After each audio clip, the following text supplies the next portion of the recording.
entre Flávio Bolsonaro e o banqueiro Daniel Vorcaro, também as medidas anunciadas pelo governo Trump, como as tarifas e a classificação das facções criminosas PCC e Comando Vermelho como organizações terroristas. Larissa, a gente vai agora para os números. Nessa primeira tela, que nós vamos mostrar aí para o nosso telespectador, a Quest perguntou ao eleitor em quem ele votaria para presidente da República no primeiro turno. 12 candidatos estão na lista. Só para situar aí, os candidatos são Lula do PT, Flávio do PL, Renan Santos do Missão, Ronaldo Caiado do PSD, ex-governador de Goiás, Aécio Neves, ex-governador de Minas pelo PSD, Romeu Zema do Novo, Augusto Cury do Avante, Joaquim Barbosa do Democracia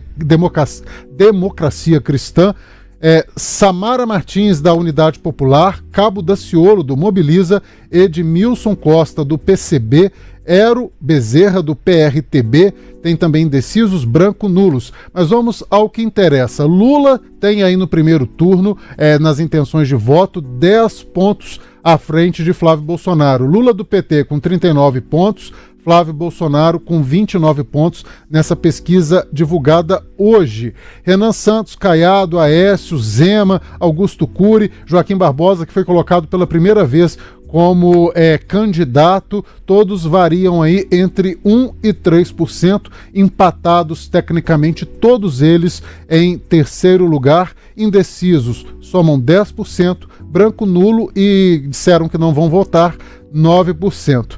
Larissa, como você viu então aí essa frente de 10 pontos no primeiro turno entre Lula e Bolsonaro? Bom, Léo, é importante a gente destacar mais uma vez a polarização, né? Então temos aí o presidente Lula e o senador Flávio Bolsonaro liderando como principais adversários, tanto no primeiro turno quanto no segundo turno. Em relação ao primeiro turno, Léo, quero inclusive citar uma análise feita pelo CEO da Quest, o Felipe Nunes, em relação ao fato de que os números da pesquisa mostraram que a direita bolsonarista, aliás, que a direita não bolsonarista está menos adepta a Flávio Bolsonaro no primeiro turno, e ele cita os seguintes dados. 11% deles citaram que tem a intenção de votar em Renan Santos, 10% no presidente Lula e 6% em Ronaldo Caiado. É importante a gente fazer essa diferenciação, né? Ou seja, a direita bolsonarista, 94% continua firme com Flávio Bolsonaro, utilizando aqui inclusive um adjetivo do próprio Felipe Nunes, mas a direita não bolsonarista já demonstrando a intenção de votar em outros candidatos e vale observar que não só outros candidatos da direita, quando a gente cita Ronaldo Caiado ou quando a gente cita, por exemplo, Renan Santos, mas também citando o voto no presidente Lula. Então, acho que quando a gente pega essa simulação de primeiro turno, é importante a gente olhar também para essa análise feita pelo Felipe Nunes, Léo.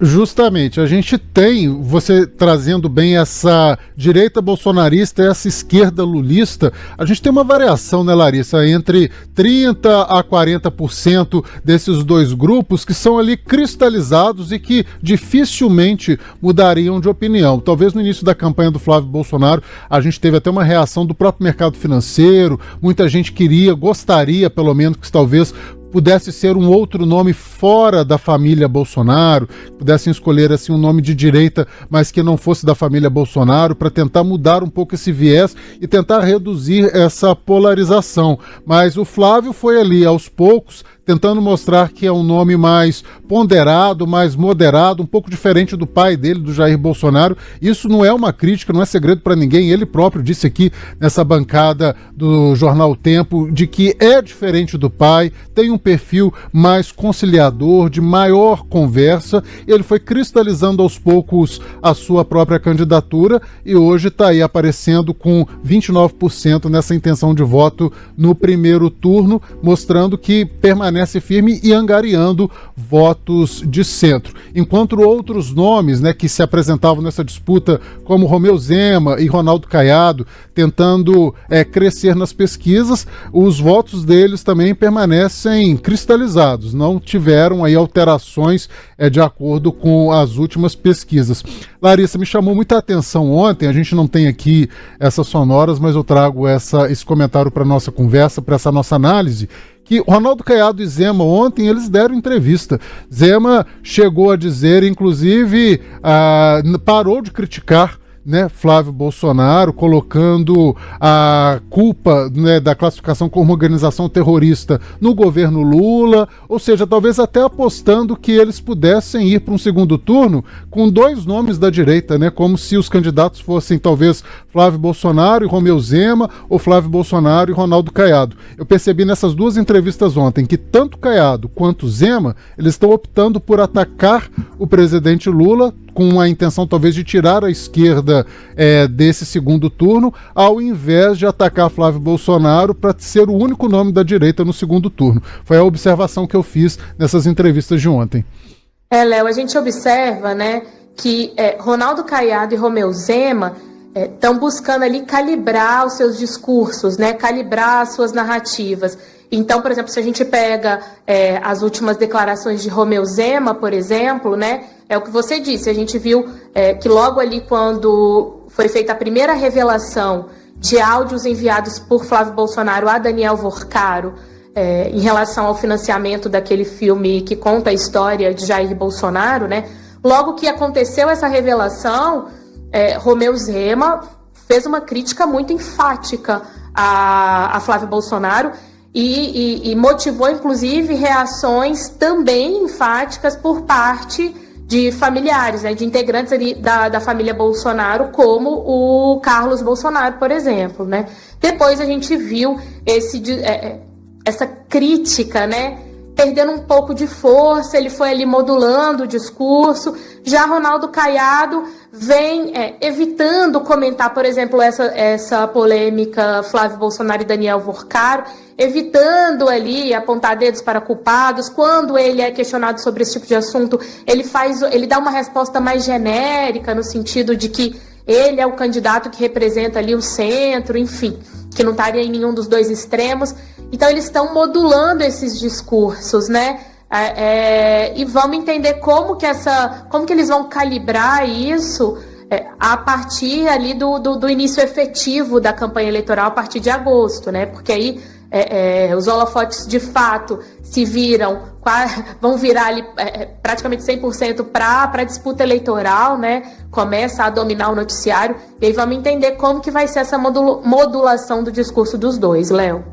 Justamente, vamos para mais números aqui da pesquisa Quest, porque na simulação de segundo turno, o presidente Lula aparece na liderança com 6 pontos de vantagem sobre Flávio Bolsonaro. Então a disputa está assim, 44 pontos para Lula e 38 pontos de votos, de intenções de votos para Flávio Bolsonaro. Aí, Larissa, me chama a atenção porque a gente tem justamente em abril uma aproximação entre os dois candidatos, mas que demonstra entre março e abril um crescimento de Flávio Bolsonaro, que começou lá em dezembro de 2025 com 36% e depois foi para 38, 41 e 40 pontos percentuais entre março, abril e maio, e o presidente Lula, que havia começado com 46%, foi apresentando aí uma queda expressiva, até que, por causa do escândalo do Banco Master, Lula recuperou levemente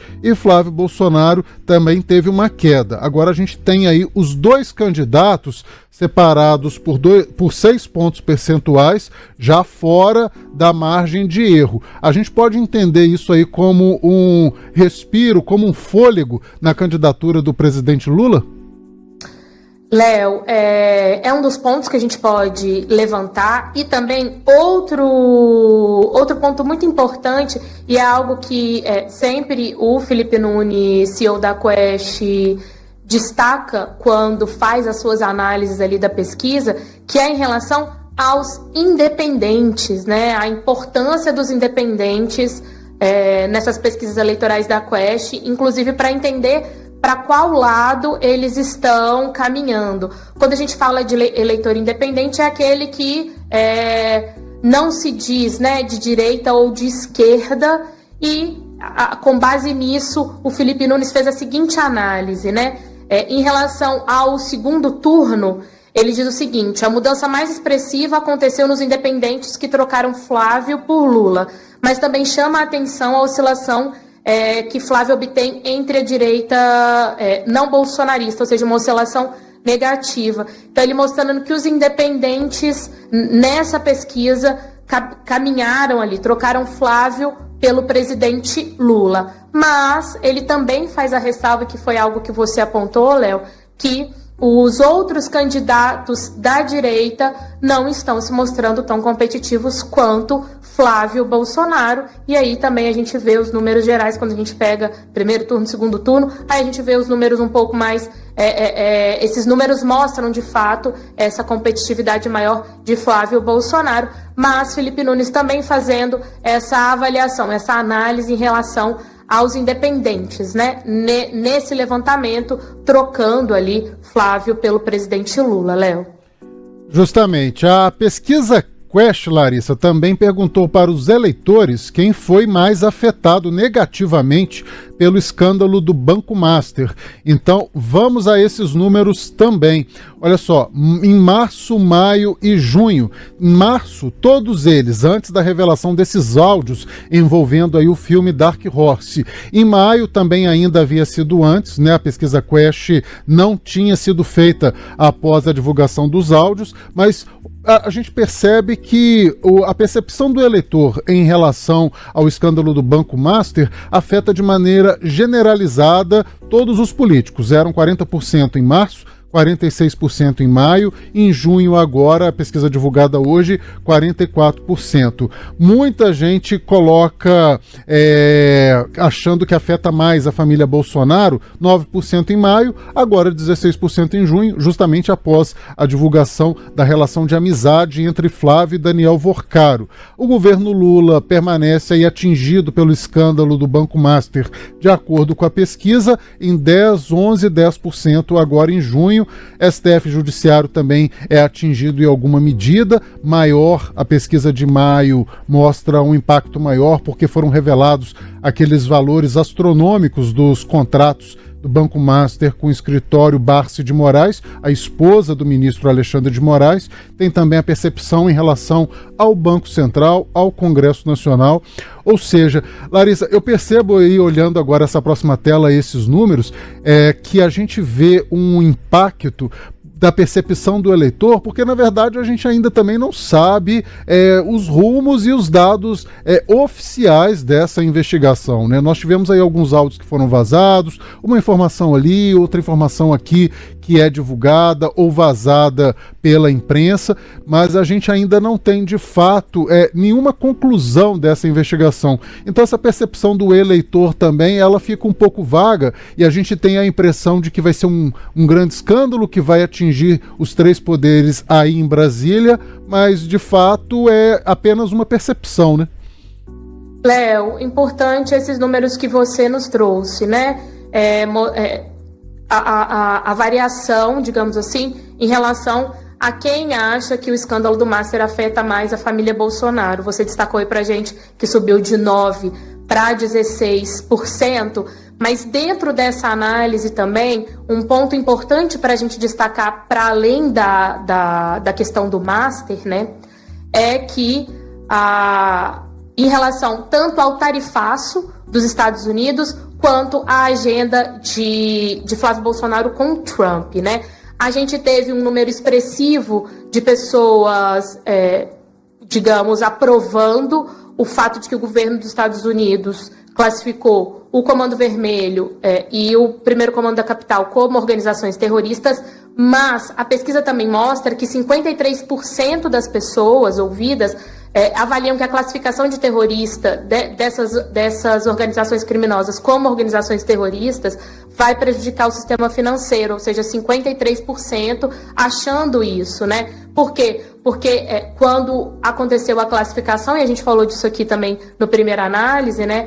existe ali a possibilidade de sanções contra instituições financeiras que supostamente tiverem alguma relação com essas organizações criminosas, né? E mais um ponto que eu trago para a gente, para além também dessa questão do Banco Master, Léo, é o tarifaço do governo norte-americano em relação ao Brasil. Por quê? Porque Você gostou desse corte? Deixe seu like, ative as notificações e se inscreva no canal para estar sempre atualizado.